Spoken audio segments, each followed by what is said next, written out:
আজ আমি খবরের মধ্যে শুনতে পেলাম আমাদের মুর্শিদাবাদ জেলার কান্দি থানার অন্তর্গত জীবন্তী একটা ছেলে দুবাইয়ে কাজ করতে গিয়েছিল। সেখানে গিয়ে তার মৃত্যু হয়েছে। জানি না মৃত্যুটা কিভাবে হয়েছে, কিন্তু শুনেছি নাকি সেই কয়েকদিন আগে কাজের সন্ধানে বাড়ি থেকে গিয়েছিল, সেখানে গিয়ে সঠিক কাজ পায়নি, তাই টেনশনের মধ্যে ঘুরছিল। তো অনেক বহুতল ছাদ থেকে সে পড়ে গিয়েছে। এখন পড়ে গিয়েছে না সুসাইড করেছে না কেউ ফেলে দিয়েছে আমি সঠিক জানি না, কিন্তু আজ এই যে একটাই চিন্তা আমার গ্রামবাসীর হয়ে গিয়েছে, পড়াশোনা কিছু নেই, কাজকাম কিছু নেই, চল সৌদি আরব ইয়া দুবাই গিয়ে সেখানে কাজ পেয়ে যাব। এ ধারণাটা সম্পূর্ণ ভুল। আমাদের দেশের লোককে তারা মানুষ ভাবে। হ্যাঁ, আগে যারা গিয়েছে তাদেরকে সঠিকভাবে কাজ দিত, কিন্তু এখন যে অবস্থা হয়ে গিয়েছে কোথাও ঠিকভাবে কাজ নেই। দালাল 1 লাখ টাকা নিয়েছে শুনেছি, গিয়ে ওখানে গিয়ে তার মৃত্যু হয়ে গেল। ওনার বাড়িতে 4টে বাচ্চা, ওই মেয়ে।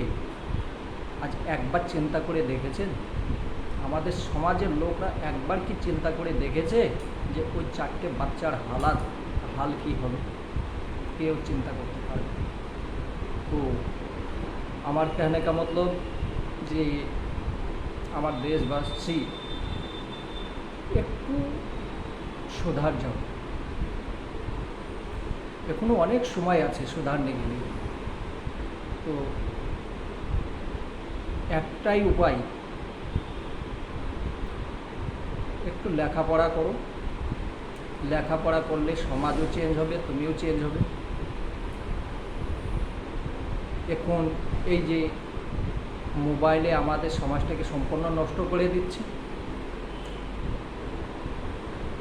মোবাইলের মধ্যে সারাদিন কিছু না কিছু দেখতে থাকছে, বাচ্চারা লেখাপড়া একটুও করছে না। আমাদের মুর্শিদাবাদের বেশিরভাগ তার বাবা ইয়া ভাই সৌদি আরব ইয়া দুবাই, কাতার, বিভিন্ন জায়গায় তারা কাজ করছে আর পয়সা পাঠাচ্ছে। তার বাচ্চারা লেখাপড়া করছে কি না আমার তো মনে হয় না ঠিকভাবে সবাই লেখাপড়া করছে। আর লেখাপড়া করলে তারা আবার সৌদি কেন যাবে? কোনো কিছু কাজ নেই, ব্যবসা চালু করো। চাকরি দেবে নাকি? পড়াশোনা করে ব্যবসা চালু করো। ব্যবসা চালু করলে কিছু না কিছু অনেক টাকা ইনকাম। তো যে ওখানে 4টে বাচ্চা আছে,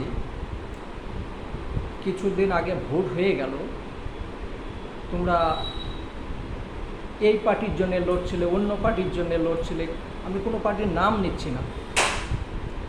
একজনকেও কোনো এমপি এমএলএ এসে ওই বাচ্চাদের হালচাল কি খাবে একবার জিজ্ঞাসা করেছে? কেউ করবে না।